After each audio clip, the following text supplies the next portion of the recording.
Coraline is a classic animated feature that is as haunting as it is brilliant, and since it's spooky season, I decided that it would be the perfect time to revisit this film and talk about it. Coraline was definitely responsible for scaring the bejeebies out of most children that had parents who just assumed, because it was an animated PG movie, that it would be great for their young kids. I know that was at least the case for me, but although there are plenty of unsettling and frightening aspects of Coraline, the older I've gotten, the more this one particular theme stands out to me. This is what I believe to be the scariest part of the film to me personally, because it relates to real consequences in the real world. And not only have I experienced this myself, but it's a haunting warning that applies to our world now more than ever. So, without further ado, I would like to invite you all to join me as we take a dark plunge into the true horror of Coraline.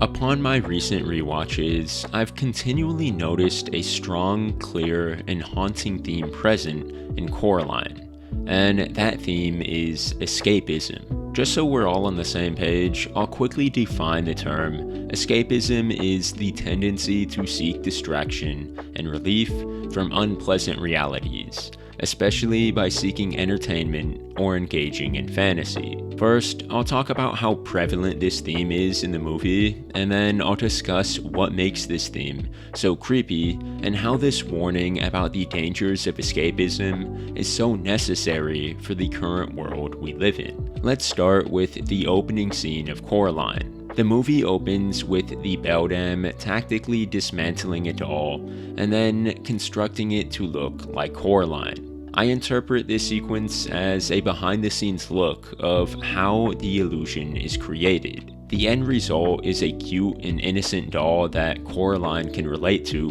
but because we can see the disturbing process that was used to create the doll, we know that there was a dark and disturbing origin to it. In the same way, the media that we use as a conduit for escapism, whether that be a show or movie or book, is also carefully constructed as a plaything meant to relate to us and provide us with the entertainment that we need in our boring lives. For example, the comfort show that one watches to forget about their life's troubles is actually a meticulous, artificial construction that presents a perfectly blissful world of excitement, but in reality is an illusion that is stitched together in the real, dull world by real, flawed individuals. Although it is most clear in the opening scene, later on in the movie we can see how the seemingly perfect other world is also carefully woven together out of gross, imperfect materials by a sadistic creature. While the other mother is resting, and when she no longer needs to keep up the act of a perfect paradise, the other world can be seen for how it truly is, even more dark, depressing, and gloomy than the real world. Another instance of the reality of this magical world is when the cat kills the marching band mouse and for a moment shatters for Coraline the illusion of perfect wonder, revealing the vile, disturbing truth behind this fantasy. Like a siren luring a lost sailor at sea, the fantasy may seem like everything we desire, but in the end, if we peel back the veil of illusion, we can see that it is carefully constructed to lead us down a dangerous path of destruction. Moving on, perhaps the most noticeable aspect of escapism in the film is the color schemes of the two worlds and of the main character. When we first see Coraline, she is wearing a bright yellow raincoat, which is much brighter than the gray, desaturated colors that inhabit the rest of her world. Her blue hair and yellow coat are just about the only bright colors on screen, and they are trapped in a frame where everything around them is dull and gray. Another example is when Coraline and her mother are at the store and she wants to get the colorful gloves so she can stand out at her school. But her mother won't buy her anything aside from the dull, gray and black uniforms that the school approves of. Coraline is drawn to the unique, colorful, and exciting, and that is why she is often disappointed in her mundane, desaturated world. The dilapidated color scheme of her normal life highlights her discontent with her situation, and in the same way, the vibrant, unrealistic colors found in the other world highlight Coraline's desire for excitement. In this alternate universe, things don't seem to be dreary, but instead, even ordinary events have a sense of awe and wonder to them, and the color of each world lends itself to conveying that message. Another allusion to escapism is the seemingly perfect, magical harmony that inhabits the other world. In her normal life, there are plenty of imperfections and burdens, such as Coraline's parents not having much time to play with her, and the family's finances keeping them from affording things like good-tasting food and decent living arrangements. However, in the other world, all of these blemishes are gone, and Coraline can enjoy spending time with her parents, eating delicious food, and exploring the majestic house, among other things. During her first few visits, the other world is the version of Coraline's life that she wishes it could be, a perfect version of her reality. It isn't long before Coraline begins to look forward to the nighttime, where she can once again re-enter the illusion of her perfected life. So much so that she begins to grow disillusioned towards the life she actually has. She begins to value her time in the other world more than her time in the real world. And it isn't until the other mother asks her to sew buttons into her eyes that Coraline finally snaps out of this disillusionment. Coraline finally realizes that to live in this world of fantasy, she has to pay a price.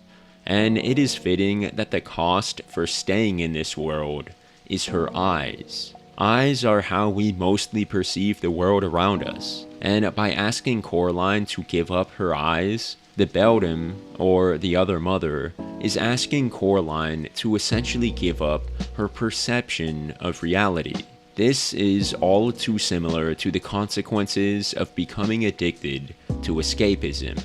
At first, it may seem to grant you the reprise you desire from the difficulties of life, but in the end, if you continue to rely on it more and more for your happiness, it can become a dangerous trap of disillusionment, causing one to lose touch with reality. Now that we have discussed the presence of escapism in Coraline, I wanted to demonstrate why this film's eerie warning about the dangers of escapism is more important now than ever before. In our day and age, escapism runs rampant.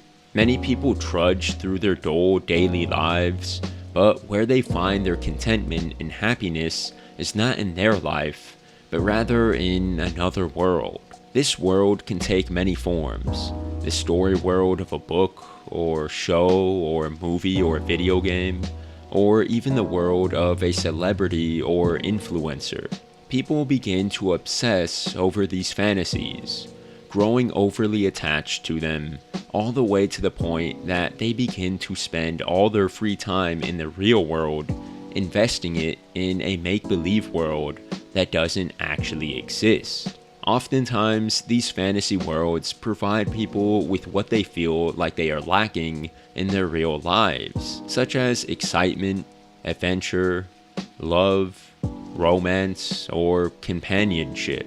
Those who fall victim to obsessive escapism recognize their need for these things, but instead of working to acquire them in real life, they fill those wants and desires with perfect imitations from their fantasies. In reality, escapism is not a solution to their problems, but rather a willful ignorance towards their problems. Rather than grapple with the harsh but real difficulties of life, Those who rely on escapism distract themselves from those harsh realities, and that's exactly what happened to the ghost children and Coraline. They represent those who fully gave into the addiction and exchanged their perceptions of reality for what they thought was relief from the hardships in their lives. They thought that they could be happy if they lived in a fantasy where nothing went wrong and everything was just how they wanted it to be. However, in reality, they lost their souls for this unfair bargain, because at the end of the day, their fantasies were just that, fantasies. So how do we solve this problem of escapism? Well, we can look to how Coraline solved it in her story.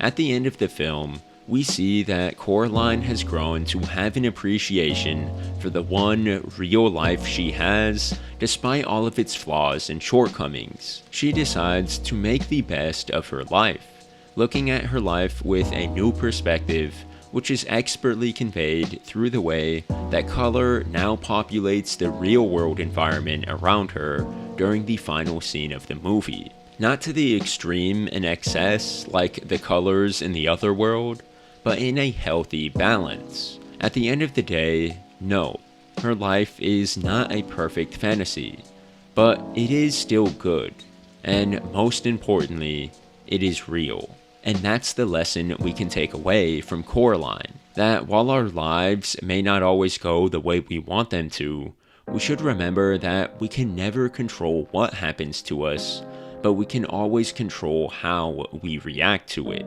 No matter how troubled our lives may seem, there is beauty along with the pain, and once we come to peace with that, we don't need to distract ourselves from the broken, unfair reality we live in. I hope you enjoyed the video, a very unusual upload for my channel, but one that I felt passionate about and thought might help someone else out there realize that they have been living with their button eyes on. I do just want to iterate that I understand that enjoying entertainment in media within moderation is perfectly fine, and there are many people who do consume content in a healthy manner that doesn't disillusion them to their actual life. However, the type of escapism I discussed in this video is referring to those who have become dependent on escapism for happiness. That is never a healthy space to be in, and if you feel like that describes you, it is imperative that you reach out to professionals and receive proper help. I've been sitting on this video idea for a while now, waiting for October to release it, but during that time, another YouTuber named Adrian, I'll put the name up on screen, sorry if I mispronounced that, also made a video on the same topic, escapism in Coraline. So I thought I would mention his video here and recommend you to go check it out if you liked this video. And if you did end up enjoying this video, then I would definitely appreciate it if you left a like and subscribed. I got some more content coming out really soon, and you won't want to miss it. Anyways, I've been Ghost Toast. I'll catch you all on the next one. Have a great day.